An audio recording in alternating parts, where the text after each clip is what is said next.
La Porte Neuve ou des terreaux. Cette porte datée de 1855 est la plus récente des portes de Langres. À l'origine, le rempart était percé d'une poterne utilisée pour acheminer les animaux jusqu'aux abattoirs situés immédiatement derrière. Au XIXe siècle, Langres se trouvait sur la route des fortifications de l'Est de la France. Les soldats généraient une circulation importante de convois. Les véhicules et les troupes traversaient la rue principale pour ressortir par la porte sud de la cité. Afin de contourner les étroites rues langroises, l'armée a ouvert le rempart, construit cette porte et créé le boulevard qui se trouve derrière. Son ornementation rappelle le passé historique de la ville.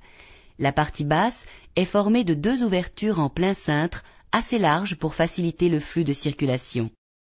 Elles sont encadrées par des roues en fonte qui actionnaient des ponts-levis. La porte est couronnée par un décor de machicoulis néo-gothique.